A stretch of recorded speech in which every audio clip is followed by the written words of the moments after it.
Welcome back, AP. All right, so sorry for today in class. I think some of y'all were like severely confused as to what was going on and stuff like that. But here's the big stuff that I just want to take 2 seconds to just kind of gloss back over a little bit, okay? So I do feel like that this particular unit is throwing some of y'all off because you feel like that there's definitely got to be like, oh, I have to know this exact thing and this exact thing and da-da-da-da. This is much more to do with the massive change in lifestyle that the Industrial Revolution is going to cause, right? So we know that like coal production, iron production, textile production is going to be a major thing, right? We discussed the inventions up front that are going to affect the productions of those certain the textile products. We then discussed how coal or iron production is going to require the use of wood early on, and then we discussed also how that's going to eventually transfer to coal, and then we're going to discuss steam power, and we discussed steam power and things like that under Savory and Newcomen coming out of the iron and coal mining industries and things like that, and we will go over all that stuff again, don't worry. But speaking of today's stuff in class, okay, just focus on what we were talking about, right? We were talking about the industrial middle class, how it started small and grew to be very large, right? How the very first version of the industrial middle class is as early as the 1750s is going to be kind of a class that's growing as fast as it can, but the earliest versions of it were still living kind of in that kind of paycheck to paycheck kind of aspect, right? They weren't having great success, but they were sending their children off to school, and their school would then, or their children would then inherit the business from them and then usually grow it and make it better, right? Then we talked about our industrial working class, right? Now, I think where some of y'all got confused is we then went all the way back to 1750 again, and then went all the way forward again. So we went all the way back to when the flying shuttle came out all over again, right? And how early on factories were not the driving concept, that those were something that came along eventually. The flying shuttle made the putting out system much more efficient, right? The putting out system is going to take a while to die, right? It's going to take a while to die out due to the fact that the earliest factories had to be placed next to rivers, streams, and then also due to the fact that like the putting out system was still a decent, viable product. Because yes, the spinning jenny is going to make thread faster, but it still needed to be woven in the large looms that existed inside of the and the big looms that existed inside of the putting out system, right? So your earliest factories are going to be full of things like spinning jennies that are going to create more thread for the putting out system itself. And they're going to be small factories that are usually next to rivers. But then when the steam power and steam engine comes along, it's going to create the power loom, and the power loom is going to effectively take like thread and turn it into cloth, right? And just like, and it's just going to literally like do all those processes automatically, okay? We talked about the earliest working classes being reluctant to enter into the factories because it reminded them of English poorhouses, right? We talked about how the one way to try and get them to come in was offering more pay than the putting out system was giving to them. But people were usually afraid of it early on. Luddites are going to come in. They're going to break machines because people were like, we're not going to work in these satanic mills, right? And we're not going to do these things. But then eventually when steam power comes along and factories can now be created everywhere due to the fact that the enclosure movement is moving more people off of farms and that the putting out system is kind of becoming obsolete, factories can now be put up inside of cities and massive urbanization is going to be caused and things like that, okay? So like that was what we were getting at today. That was just kind of a quick overview of the things that we talked about. Just kind of know that there was reluctance to entering the factories early on, but eventually there are going to be more benefits to it even for the worker, and the worker is going to get certain things like being able to work for a wage that actually makes sense, being able to go out and buy consumer goods, which makes sense, being able to actually kind of create a more stable life in a sense. But at the same time, there's going to be massive negatives, which we left off in class.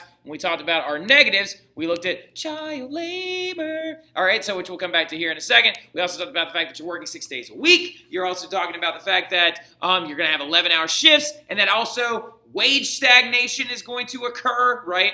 And then you're also going to see the housing market and food price fluctuations going to be affecting the poor populations much more than it's the wealthy, right? So now, continuing forward though, we need to discuss what is it like if you're a poor family and you are forced to turn to the factory, right? So let's say your family for 2 generations avoided working in the factories for multiple different reasons. You were like, I don't like it creeps me out, I don't want to work that much. I'm still a part of the enclosure movement. We're still like agriculturally speaking, blah, blah, blah, blah, blah. Now, if you want to go ahead and watch down in the description below, I'm clicking in and linking in the Industrial Revolution video by John Green. He can actually explain some of these things maybe in a little bit more of a fluid, better way than I can in some facets, so I would definitely highly recommend watching it.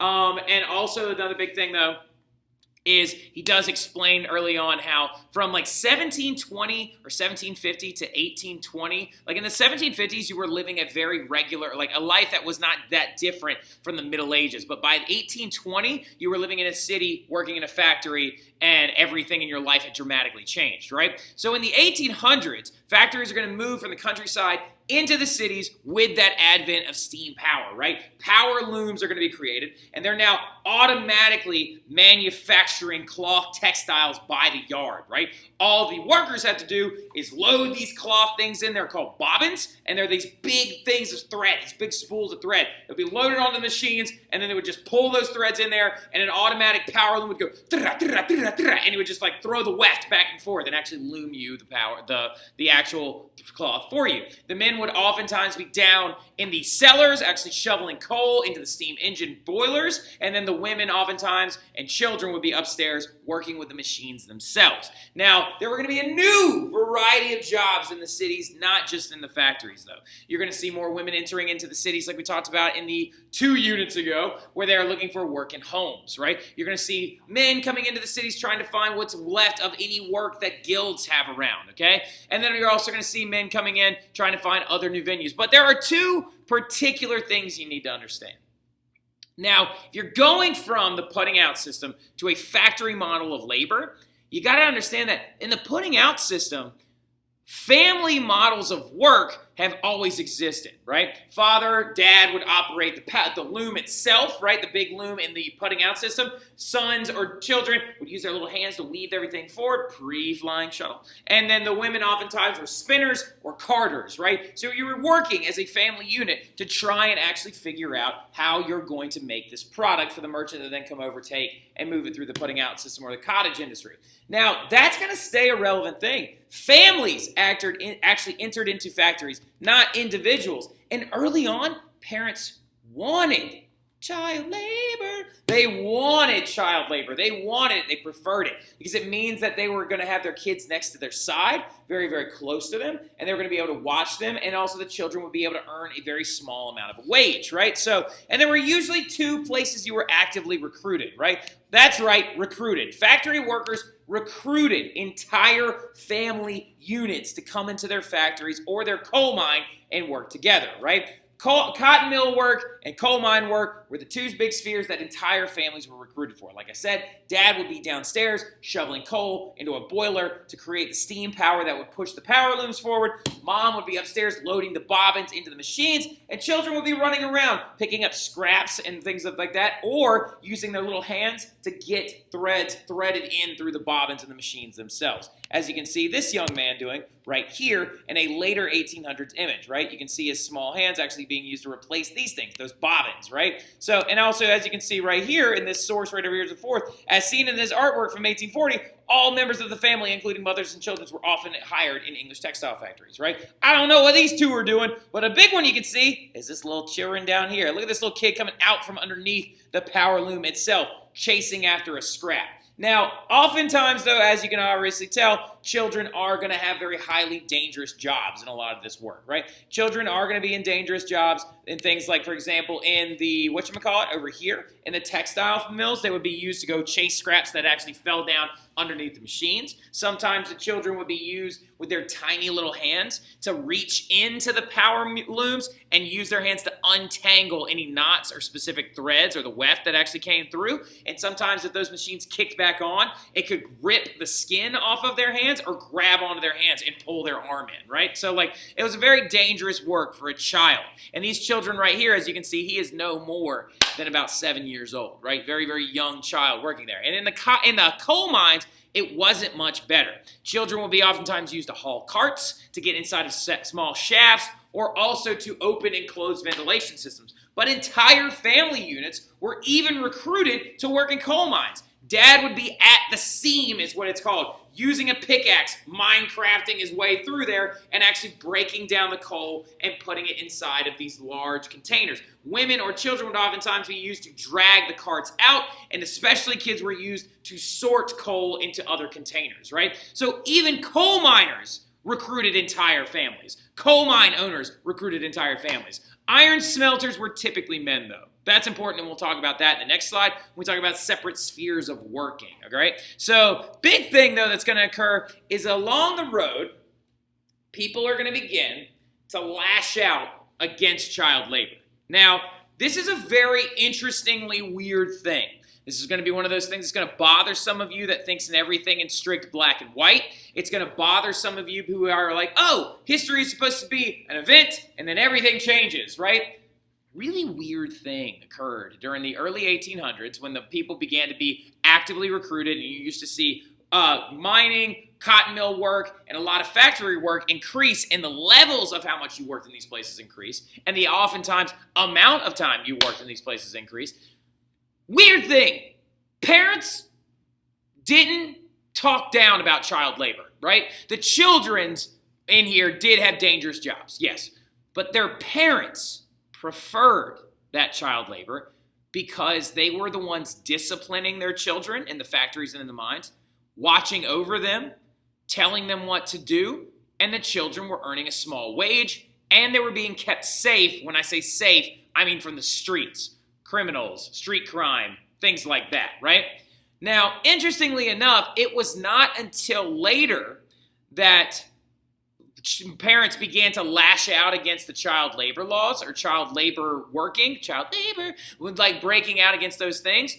They didn't start doing that until it came down to pass that there might be a chance that their children would be watched by overseers or managers of the factories instead of by their own parents. And a lot of this is going to start with initiatives like the Factory Act of 1833. Now, leading up to 1833, there were two kinds of groups, right? There were the parents inside the factories that were like, I want my kid to work because they're going to be making money, right? So, and then there were progressive-minded middle-class members because their class is now getting very large and beginning to get very politically active. And these middle-class members are like, oh, these children, these babies, they should not be working in the factories and in the coal mines. It is dangerous there. They are children, right? And they begin to pass laws through the parliament, right? And in the parliament in 1833 passed this thing called the Factories Act of 1833, where children between the ages of 9 to 13 could only work 8 hours a day. If you were from 14 to 18, you could work 12 hours a day. And all factories were required to have elementary schools for any worker under 9, right? Now, if you're a factory owner and you're told you got to provide a school for kids under 9, you're just going to stop hiring anyone younger than 9 years old, right? It wasn't until this point that the narrative began to change. You saw a drastic shift in how people perceived children and working, right? And a lot of this is due to the fact that middle-class people went to push these new laws, making you think that it was horrifying standards for every child that was working in the factory. And then also because some parents began to see it as, oh, well, in this sense, I don't want my child being watched while they're not working by some overseer or factory manager where I cannot discipline them, right? It's a very weird conundrum that occurred, right? But the Factory Act of 1833 is important because it's going to dramatically reduce the amounts of child labor inside of cotton mills, right? Now, notice I didn't even bring up the mines yet because we'll get to that here in a second, all right? So now, also, as another thing you can see, is as the rates of child labor began to go down in the mid-1830s and the mid-1800s, you're also going to see the rise of a division of labor by gender. Now, this is a very interesting thing as well, because it's kind of like, why did this happen? Was this importantly, like, is this necessary? Like, et cetera, et cetera, et cetera. It's kind of hard to explain, okay? Because the old model division of labor by gender was that it didn't really exist as heavily. The old division of labor system would be that the putting out system and the cottage industry had family communal chores. You worked together for a lot of different things. Tilling a field, turning the field, that was a communal thing. Men, women, children worked on those things together. You might have some things that women did primarily, mainly just because they were asked to do it, mainly because maybe the other one involved heavy lifting or whatever. But you would oftentimes see women as spinners, or milkmaids, or they would milk cows, while men would oftentimes like slaughter animals and or like tend to fields and keep moving things forward. But it was still communal, right? But then you're going to see a weird division pop up. When the Industrial Revolution rolls around, Middle-class women are going to begin to focus on the home. They're going to begin to be like, oh, well, my husband owns this factory, so I'm going to focus on our children, sending them to school. And if you're a lower middle-class family, maybe you'll focus on some kind of craft work at home that you can sell, kind of like a vestige of the putting out system. But if you were urban working women around 1850, you began to kind of match that middle-class setting. Because notice, in the Factories Act of 1833, you're going to see a dramatic downshift in the amounts of child labor.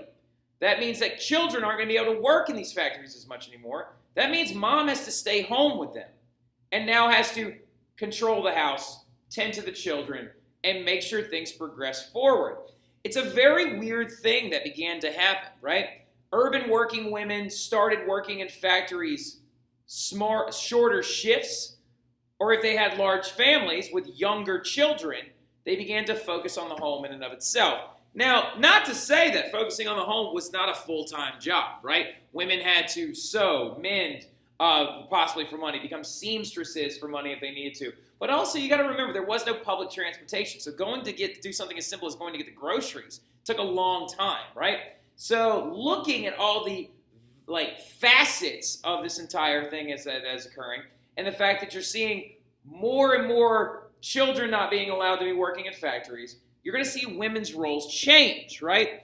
Because what's going to happen is as machines become more heavily automated, and as very poor women are now the ones that are now working in the factories that are not being able to go work at the house or control the things going on there, you're going to see men emerge as the primary breadwinner. Now, this is something that has made historians scratch their heads for the longest period of time. And women are going to grow into the role of wife at home and mother. And this leads to the concept of the separate spheres of labor, that men are out working and women are at home, right? It's a very strange thing that happened because no historian knows why. Because did some women need to continue to work? Yes, young unmarried women still really needed to work. Widowed women still needed to work. Oftentimes women would become spinners. That's why they were referred to as old spinsters, because sometimes they would live in homes together. And women with sick husbands still needed to work because if their husband could not work, they had to go out and work in the factories to provide that money. But it was a very strange thing because those women right here, the poorest women of the poor, the younger unmarried women, widowed women, women with sick husbands, they barely made anything, mostly in textiles factories, laundry services, maid services. But there was no room for advancement. You earned, I think, 50% to 25% of what a man would earn in a factory. And it was a dead-end road. So society was almost pushing women to go home and run the household. It's a very strange thing. And we don't know why this happened, right? We don't. Historians to this day are sitting there wondering, being like, why? Because before 1850 and before the Industrial Revolution came to kind of its apex, leading to massive urbanization, factories in cities rather than in the countrysides, people going to factories to find work, and men are emerging as the breadwinners, there are so many schools of thought as to why this happened. Some historians believe that this is a vestige of the patriarchy, right? That the patriarchal male society pushed us towards this idea of the man having control over his home. Other historians believe it became just a generally accepted idea that women would work at home because work at home required just as much work as work in a factory, so the logistics of working at home did not allow for work outside of the home. It's a very crazy thing, and it's going to continue to be exacerbated by things such as the Mines Act of 1842, which outlawed all women from working below the ground and any boy under the age of 10. Now, this is going to be yet another law pushed by the middle-class, parliament-bound members of England, right? And in the Mines Act of 1842, apparently middle-class men and women went on tours of these mines where pre-1850, and when I say pre-1850, I mean like early 1800s, even before 1842, when they began to go toward these mines, they saw entire families employed in the mines, right? Child might be sorting coal. Man might be down at the scene with a pickaxe. Wife might be dragging a cart. Oftentimes, since they were working around their family, and because it was so hot inside of the mines, women would work with limited clothing on. And middle-class people were just horrified by the idea of a woman possibly working without a shirt on underground, but women down there were working next to their uncles and husbands and children and daughters, so they didn't think anything of it. See, this is another weird thing where it's like the middle class kind of made decisions on what the working class was willing to accept, right? And because they outlawed women from working in the mines, that was where women could make a decent living before the Mines Act of 1842. And they're now going to be relegated only to these jobs where these meager working laundry service, textile working jobs are going to be left available to them. So this is another thing. Some historians believe that society enacts in the middle class simply pushed women into the home because they did not want to see them working in dangerous jobs. So this is what I'm getting at. This flip might, to some of y'all, be very confusing, and to some of y'all might be like, man, that makes complete sense. It's not like every single person would not want their child to work because they could be able to watch them, right? So, like, it's kind of like the situation in the growing middle class and their now growing ideas of philanthropy kind of gave us the society that we believe now, where we believe that children should never work. Now, I'm not saying that children should work. I'm not advocating for child labor. Do not go home and be like, Mr. Terry said that kids should work. I didn't say that. I'm just saying that, like, the way things progressed forward is just kind of an interesting thing. And the Factories Act of 1833 and the Mines Act of 1842 are two very important things that you need to start and make sure you need to highlight, okay? Now, you're also going to see early labor movements. Now, this is huge, i.e. unions, right? Trade unions and labor unions are going to begin to rise up. Now, this was not a swift thing. Early or late 1700s, from 1750 to about 1799, 1800, remember, most of your factories were going from the countryside into the cities, right? Most of your factories were pricing out guilds. Most of your factories were killing guilds. Most of your factories were doing away with apprenticeships and things like that. So what's going to happen is another famous act is known as the Combinations Act of 1799, because unions weren't known as unions then. They were known as combination organizations, as in combining all these workers together so they may or may not be able to work for their rights or strike or whatever. And the Combination Acts are going to outlaw strikes and boycotts and any labor movements that could happen in England. Now, the Parliament is going to repeal a bunch of old laws regulating craft work, and then later on, the Combination Acts are then going to be repealed in 1824. And they're going to be repealed because it didn't stop anyone from going on strike. These Combination Acts of 1799 and the repealing of these old laws of craft work never fully stopped workers from being like, you know what, if you don't want to pay us anymore, we're going to go on strike, right? So if you don't want to do that, we're going to boycott your goods. If you don't want to do that, we're going to form a picket line out front and make sure no scabs can come and replace us, right? So the Combinations Act didn't do anything to stop people from going on strike. So they had to be repealed eventually, and the earliest unions are going to be organized around the mid-1800s, about the 1820s, and they're going to perform strikes, they're going to limit the use of apprentices, and they're going to try and defend the working class of a lot of these growing places. So it's just important to know that labor movements are going to pop up during this time period. And eventually they're going to grow into legitimate unions, and they're going to become very politically active. They're going to endorse politicians. They're going to start to do a lot of things. And you saw all kinds of them. This, for example, was one of the earliest unions that was actually for industrious jobs. It's a factory unions or factory workers union. This one right here is an amalgamated society of woodworkers, right? Woodworkers and carpenters unionized together. And this one's another really big one too. The Amalgamated Society of Paper Makers are actually going to get together and they're going to begin to unionize, right? So things like the Combination Acts and labor laws never really stopped any industrial worker from actually organizing and trying to come together. And guess what? That's the Industrial revolution. And now we're going to move into talking about pretty stuff. Now, anyway, so now what we're going to do is we're going to move into what's known as the Romantic period. That's right, ladies, we are getting back to talking about art. Let's go. All right, so yes, hooray. I love talking about art, okay? And now we're going to let the Industrial Revolution, all the isms, conservatism, classical liberalism, socialism, we're going to let all that stuff bubble up. We're going to let it simmer for a little while. And while we wait for all these things to come to a big, tumultuous blah, we're going to talk about the Romantic movement. And the Romantic movement is Romanticism and the period that was considered a reaction to industrialism and to the political turmoil caused by revolutions and the things going on in the continent, right? And Romanticism is going to break from every single art trend that came before it. It's going to emphasize emotional exuberance. It's going to emphasize unrestrained imagination. And it's going to emphasize spontaneity.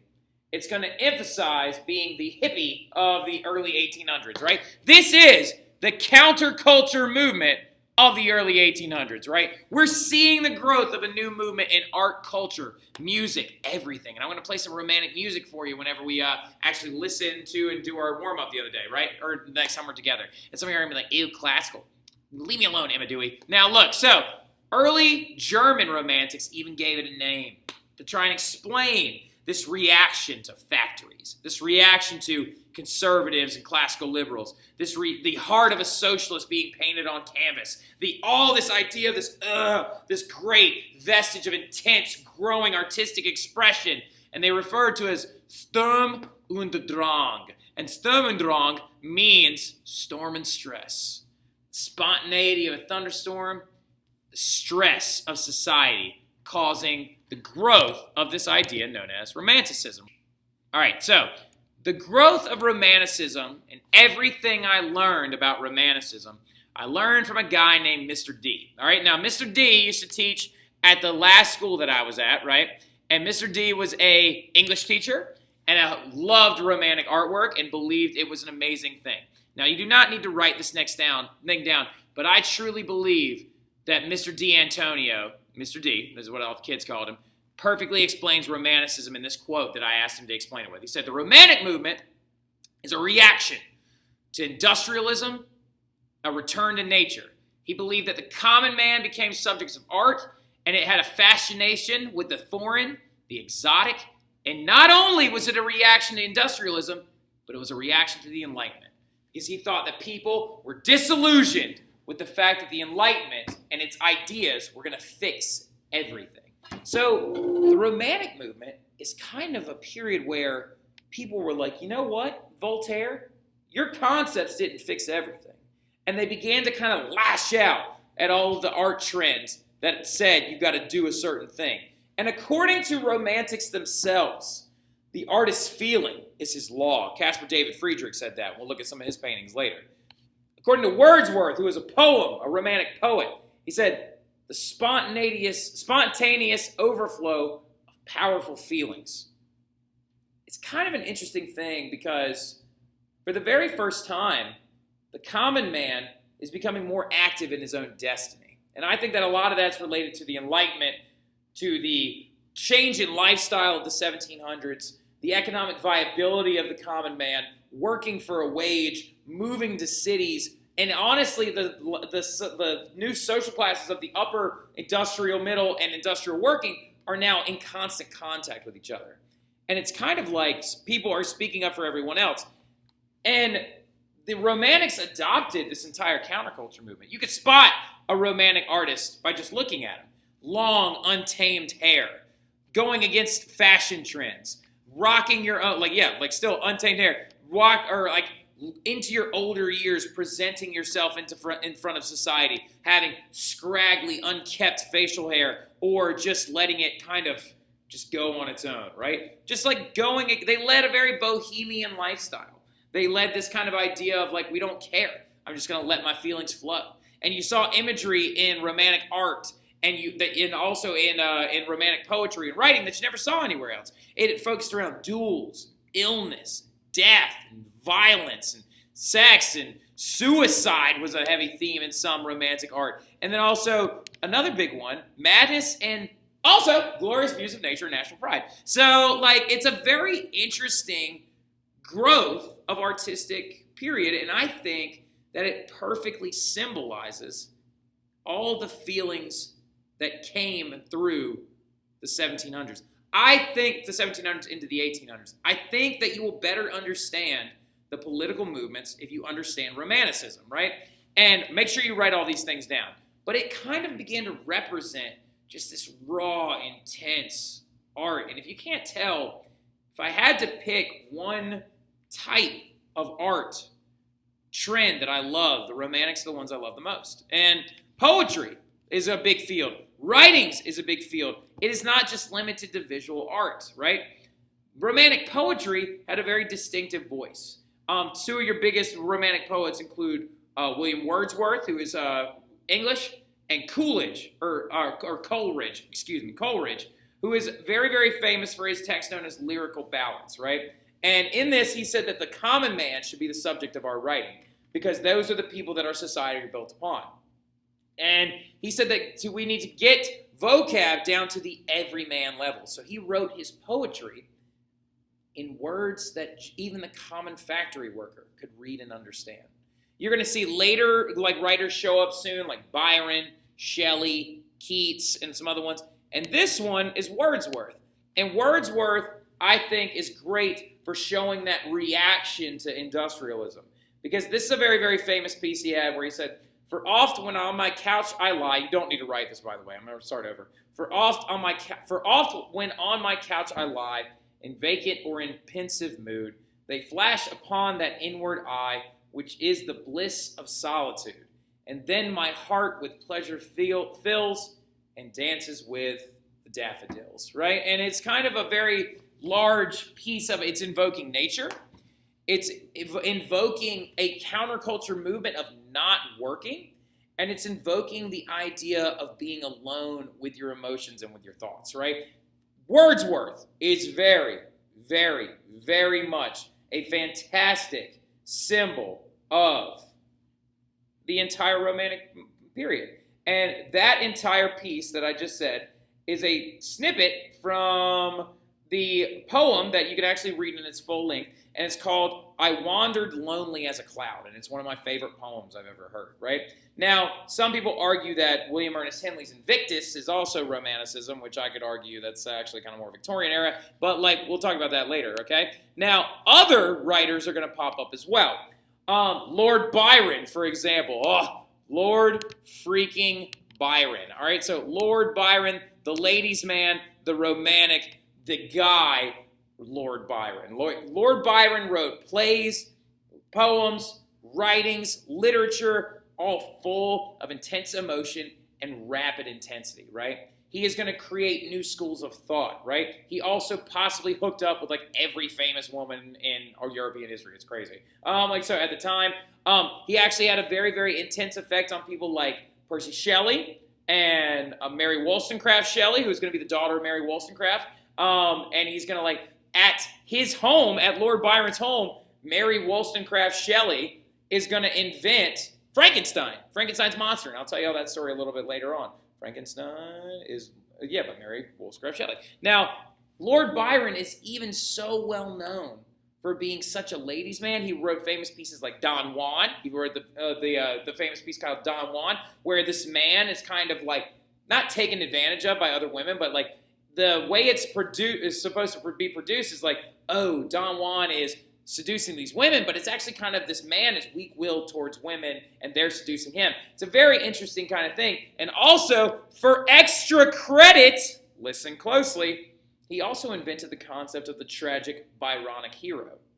Now, what I want you to do for extra credit, I'm not going to put a number 7 on the warm-up, but we're going to have a competition to see who can name the best Byronic hero that they've ever heard in any modern-day movie, modern-day story, modern-day literature. I've got a good one. I know mine, and I know who I'm going to say. But a Byronic hero is usually a dark, rebellious, broody, sullen hero who ends up finding love later on and emerging as a good person, right? Starts out as kind of the ne'er-do-well, right? I'll give you the description of a Byronic hero right now, just so you can know exactly what I'm talking about. A Byronic hero is a type of fictional character who is usually moody, brooding, rebellious, and often haunted by a dark secret from his past. The term describes a main character that is found in many fictional works by Lord Byron, who is said to have his type of personality, right?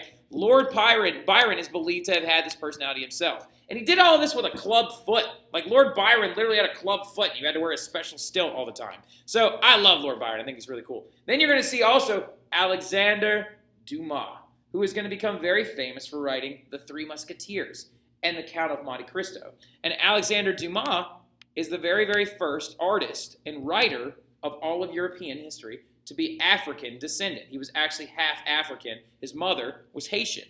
And The Count of Monte Cristo is a famous piece, and if you ever get a chance to, you're never going to read The Count of Monte Cristo, but the movie Count of Monte Cristo that's got Jim Caviezel in it, very, very good. And then also, Victor Hugo, who's one of the most famous romantic writers from the entire Romantic period. Some argue he's not romantic, he actually comes too late, but I disagree. I think he's romantic. He wrote The Hunchback of Notre Dame, Les Mis, and Hernani, right? Les Mis, for any of y'all have seen it, is as romantic as it gets. And here's one of my favorite people of romantic writing, the Grimm brothers. The Grimm brothers are early romantic writers where they believed that the local folklore that was passed from every single village to village, tales like Little Red Riding Hood, tales like the Pied Piper, tales like Grimm's fairy tales, need to be preserved, and they need to be written down, and they need to be cherished forever. They wrote some of the earliest versions of Snow White from going from city to city in Germany, learning their versions of the story. They even wrote some of the earliest versions of Cinderella, right? And they recorded them in their Grimm's fairy tale books, right? But we're going to stop right there. I'll see you all guys soon. I hope you all have a great afternoon and a great evening. And remember, don't forget about your Byronic hero. Y'all have a good one.